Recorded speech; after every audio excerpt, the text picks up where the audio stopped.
আচার নাম শুনলে কিন্তু মানুষের জিভে পানি চলে আসে। অনেক রকমের আচার হয়, টক আচার, মিষ্টি আচার, অনেক রকম আচার আমি দেখিয়েছি। তো আজকে দেখাচ্ছি তেঁতুলের টক মিষ্টি আচার। একটা বাটিতে পর্যাপ্ত পরিমাণ পানি নিয়ে প্রথমে তেঁতুলগুলোকে আমি হাত দিয়ে খুব ভালো করে ছেনে নিচ্ছি। খুব ভালো করে ছানতে হবে যেন কোনো দলা না থাকে। আর এটাকে অ্যাটলিস্ট 1 ঘন্টা ভিজিয়ে রাখতে হবে। এমনভাবে পানি দিতে হবে যেন তেঁতুলের গায়ে গায়ে পানিটা থাকে, খুব বেশি না আবার কমও না। আমি এখানে কিন্তু তেঁতুল নিয়েছি 1 কেজি পরিমাণ। আর পানিটা কিন্তু কোনোভাবেই ফ্রিজের পানি দেবেন না, আবার গরম পানিও দেবেন না। রুম টেম্পারেচারে রাখা পানিতে তেঁতুলটাকে আমি ভিজিয়ে রাখছি। আর ওই যে বললাম 1 ঘন্টা। 1 ঘন্টা হয়ে গেছে। একটা প্যান চুলায় দিয়ে 1 কাপ পরিমাণ সরিষার তেল দিয়ে গরম করে নিচ্ছি। তেলটা গরম হয়ে গেলে শুকনো মরিচ দিয়ে দিচ্ছি 5টি। শুকনো মরিচটা একটু ভেজে নিচ্ছি। মরিচটার কালারটা চেঞ্জ হওয়া পর্যন্ত একটু অপেক্ষা করতে হবে। একটু ভাজা হয়ে গেলে গোটা ধনে দিয়ে দিলাম 2 চা চামচ পরিমাণ। আবার একটু ভেজে নিচ্ছি। ধনেটা থেকে কিন্তু খুব সুন্দর একটা গন্ধ বের হচ্ছে।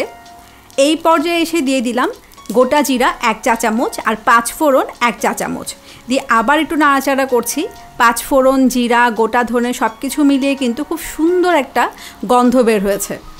লক্ষ্য রাখবেন চুলার আঁচটা কিন্তু মিডিয়ামের থেকে একটু কম আছে। যদি আপনারা আঁচ বেশি দিয়ে ফেলেন তাহলে কিন্তু মশলাগুলো পুড়ে যাবে। আর 5 ফোড়নের ভিতর যে মেথিটা থাকে সেই মেথিটা যদি পুড়ে যায় পুরো আচারটাই কিন্তু খেতে তিতা লাগবে। যেই তেঁতুলটা আমি গুলে রেখেছিলাম পানিতে, সেই তেঁতুলটা দিয়ে দিলাম। একটু নাড়াচাড়া করছি। আর দেখতে পাচ্ছেন আমি হাতা দিয়ে কিন্তু একটু খুঁচিয়ে খুঁচিয়ে দিচ্ছি। সমস্ত মশলার সাথে তেঁতুলটাকে খুব ভালো করে মিক্স করে ফেলতে হবে। যে বিচিগুলো দেখতে পাচ্ছেন সেই বিচিগুলো কিন্তু নিজে থেকে গলে যাবে না, আপনাকে এভাবে হাতা দিয়ে দিয়ে একটু গলিয়ে দিতে হবে। তেঁতুলের আঁশগুলো কিন্তু খুব শক্তভাবে বিচির সাথে লেগে থাকে। এই তেঁতুলটাকে যদি 1 ঘন্টা পানিতে ভিজিয়ে রাখা না হয় তাহলে আঁশ তো ছুটবেই না বিচি থেকে, আবার ভিজিয়ে রাখার পরও কিন্তু এটা ছুটতে চায় না। তাই আপনারা খেয়াল করছেন কিন্তু আমি বারবার হাতাটা দিয়ে খুঁচিয়ে খুঁচিয়ে দিচ্ছি। আর পুরো প্রসেসটাতেই কিন্তু এভাবে বারবার নাড়াচাড়া করতে হবে, বারবার খুঁচিয়ে খুঁচিয়ে আঁশগুলোকে ছাড়িয়ে দিতে হবে বিচি থেকে। আর তেঁতুলটা দেওয়ার পর থেকে কিন্তু পুরো রান্নাটাতেই আঁচটা মিডিয়াম থাকবে। আমি কিন্তু একটু সময় নিয়ে আপনাদেরকে দেখাচ্ছি। আচার মানেই কিন্তু অনেক ধৈর্য সহকারে রান্না করা, অনেক বেশি নাড়াচাড়া করা। কিন্তু অন্যান্য আচারে আমরা যতটুকু নাড়াচাড়া করি তার থেকে অনেক বেশি নাড়াচাড়া এই আচারটাতে করতে হবে। আর অনেক বেশি এফোর্ট আপনাকে দিতে হবে, ধৈর্য হারালে কিন্তু হবে না। এই আচারটা যেমন কষ্টকর তৈরি করতে ঠিক তেমনই মজা খেতে। আঁশটা কিন্তু অনেকটাই বিচি থেকে খুলে আসছে। আপনারা কিন্তু দেখতে পাচ্ছেন কিছু কিছু বিচিও দেখা যাচ্ছে। ঠিক এই পর্যায়ে এসে গুড় দিয়ে দিলাম 1 কাপ পরিমাণ। গুড়গুলোকে কিন্তু আমি একটু ছোট ছোট টুকরো করে নিয়েছি। আর গুড়গুলোকে ঠিক এভাবে আচারের ভেতরে ভেতরে ঢুকিয়ে দিতে হবে, তাহলে তাড়াতাড়ি গলে যাবে। আপনারা কিন্তু চাইলে এটা চিনি দিয়েও করতে পারেন, তবে চিনি দিয়ে করলে এই তেঁতুলের আচারের যে একটা কালার সেটা কিন্তু আসবে না। আবার দিয়ে দিলাম 1 কাপ পরিমাণ গুড়। দেখতে পাচ্ছেন আবার কিন্তু গুড়গুলোকে আমি একটু ভিতরে ঢুকিয়ে দিচ্ছি। তো যেটা বলছিলাম, চিনি দিয়ে করলে তেঁতুলের আচারের যে একটা টেস্ট সেইটা কিন্তু ঠিক আসবে না। তেঁতুলের আচার মানেই কিন্তু গুড়। খেতে হয়তো অনেকটা কাছাকাছি হতে পারে, আর গুড়ের সাথে তেঁতুলের আচারের যে একটা কম্বিনেশন সেটা কিন্তু চিনি দিয়ে হবে না, কিন্তু তবে অবশ্যই গুড় দিয়ে করবেন। 1 চা চামচ পরিমাণ লবণ দিয়ে দিলাম, দিয়ে একটু নাড়াচাড়া করছি। তেঁতুলের টক যদি বেশি হয় তাহলে সেক্ষেত্রে কিন্তু লবণ আর ঝালের পরিমাণটা আপনাকে একটু বাড়িয়ে দিতে হবে। একটু নাড়াচাড়া করে মিক্স করে নিলাম। আবার দিয়ে দিলাম 1 চা চামচ পরিমাণ। আমি কিন্তু এখানে মোট 2 চা চামচ পরিমাণ লবণ দিয়েছি। আপনারা চাইলে একটু কমিয়ে বাড়িয়ে নিতে পারেন। ভালো করে নাড়াচাড়া করে গুড়, লবণ সব কিছুকে খুব ভালো করে আমি গলিয়ে নিচ্ছি এখানে। আর এই সময় এসে কিন্তু খুব সাবধানে থাকতে হবে, না হলে কিন্তু আচারটা নিচে লেগে যাবে। গরম তাওয়ায় শুকনো মরিচ টেলে নিয়ে আধা ভাঙ্গা করে নিয়েছি। তো সেই আধা ভাঙ্গা শুকনো মরিচ দিয়ে দিলাম 1 টেবিল চামচ পরিমাণ, দিয়ে আবার নাড়াচাড়া করছি।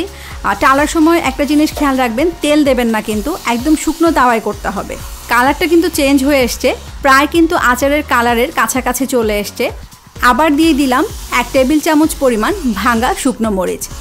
আবার নাড়াচাড়া করছি। এই পর্যায়ে এসে কিন্তু বারবার নাড়াচাড়া করতে হবে, উল্টে পাল্টে দিতে হবে, খুব সাবধান, না হলে কিন্তু নিচে লেগে যেতে পারে। দেখতে পাচ্ছেন কিন্তু আমার প্যান থেকে এটা ছাড়িয়ে ছাড়িয়ে আসছে, তার মানে এটা কিন্তু প্রায় হয়ে এসছে।